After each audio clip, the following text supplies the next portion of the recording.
Wilson, the National Director of Softball Scouting and National Scouting Report. Hey, I wanted to make sure and come at you guys and kind of fill you in on something we're going to start doing. Obviously we have the live show Turn by Turn on Facebook Live that we put, on the YouTube channel. But what we're also going to start doing is start having a little bit more smaller informational segments that should help you, be able to get to your day-to-day on your recruiting.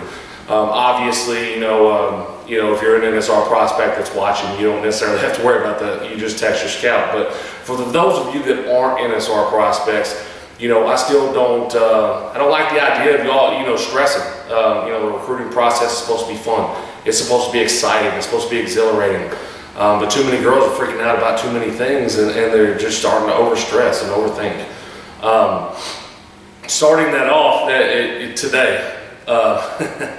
today's topic is, while very, very clear, it is humorous to me because I endured it.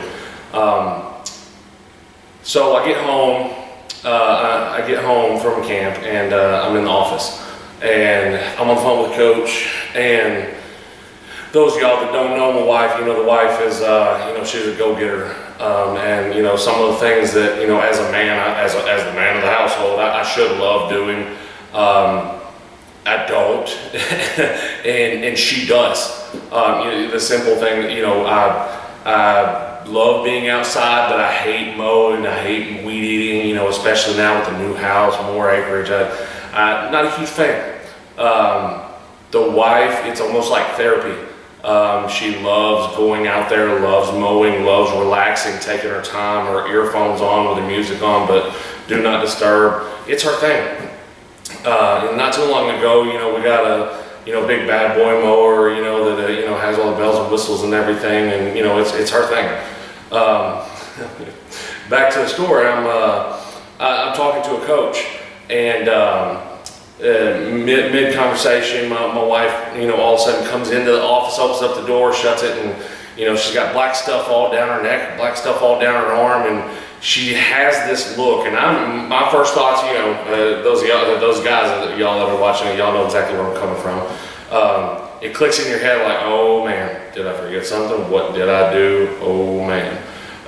She comes in, shuts the door. I end up getting off the phone with the coach, and she says, okay, so I broke the lawnmower.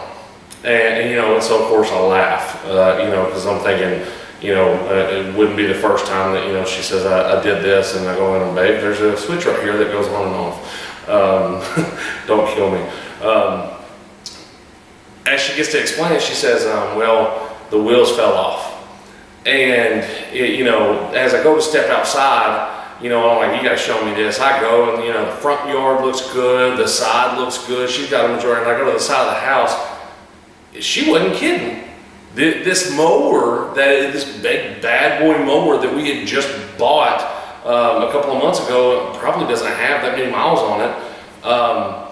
Go over there, and she was not kidding.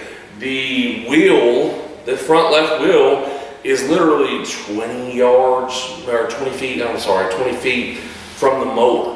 And, and I look, and the mower is like this, and I come up and I look, and sure enough, that sucker is not only off, but, I guess it would still be called an axle, is dug down into the dirt, literally, my point to that, I go out, and of course we laugh a little bit, and, it's not like a standard car wheel or anything where there's lug nuts or anything, so I'm like, okay, so we put the wheel back on because I ain't carrying it, and get it back over to the shop, and, we end up figuring out, she's, front yard looks good, right side of the house, it all looks good, and then you go to the left side of the house and then into the backyard, and because of the trail that she was making, it literally has half of it done, but it's not like it's like divided down in half. It's, it looks like a puzzle piece, and so we realized, we don't have very many neighbors, but the neighbor that we do have, he is obsessed with his yard.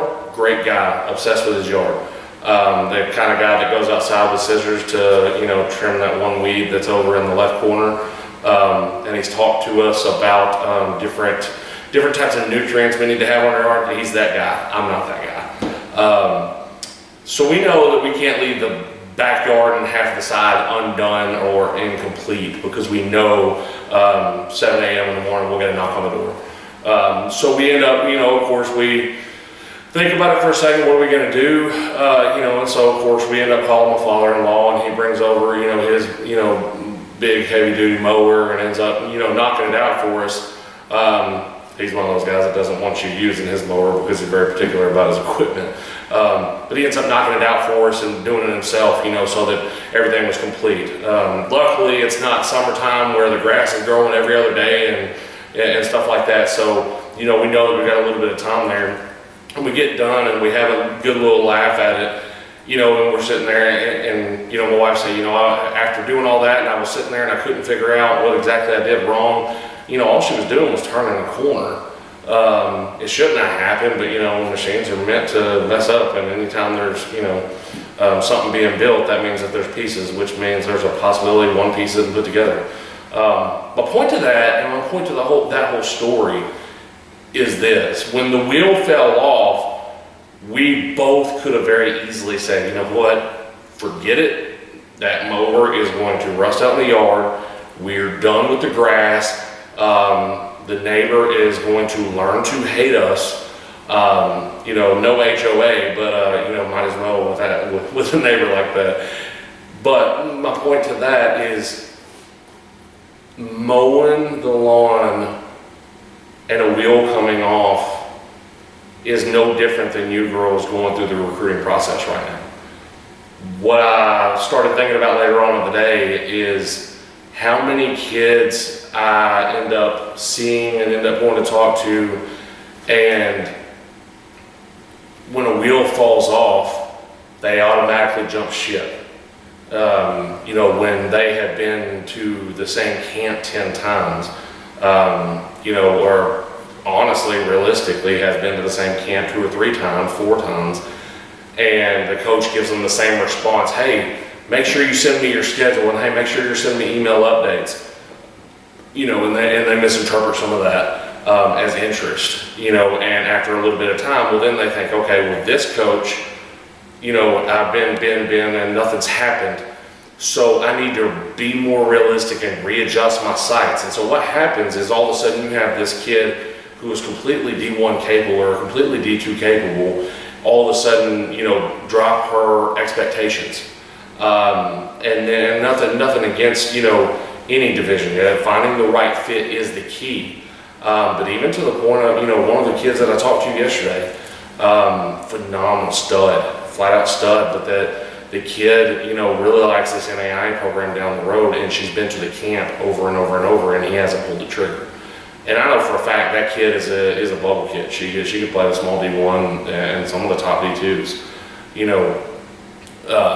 In having a conversation with her, when I asked her the 1 out of 10 scale, how bad do you want to play college ball? She gives me a 7.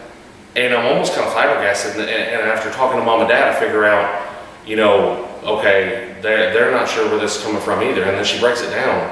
I've been to, we'll call it XYZ University.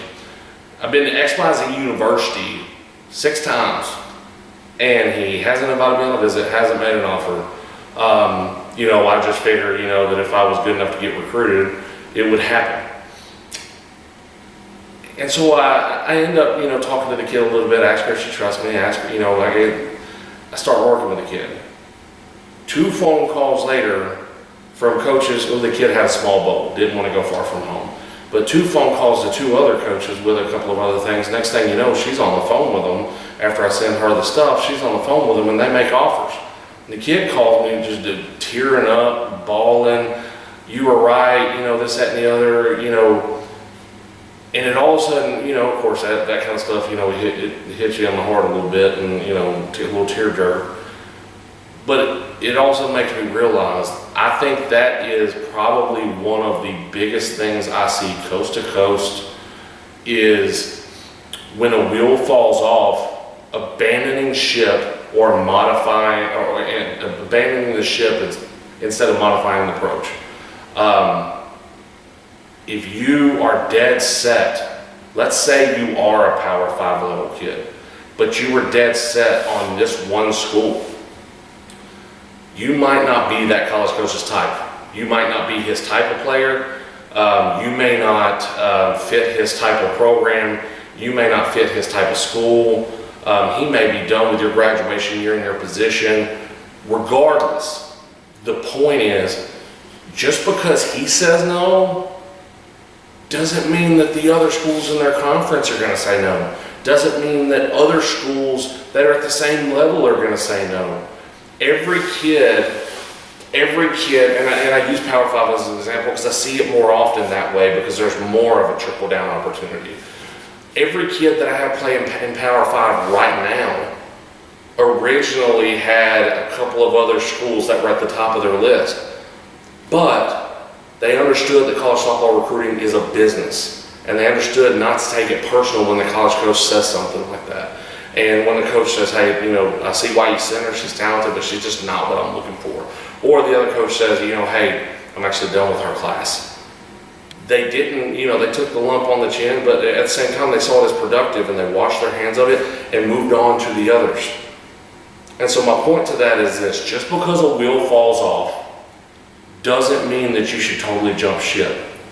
It means modify your approach, open up your horizons, open up your vision, open up your mind, and understand it's never the end.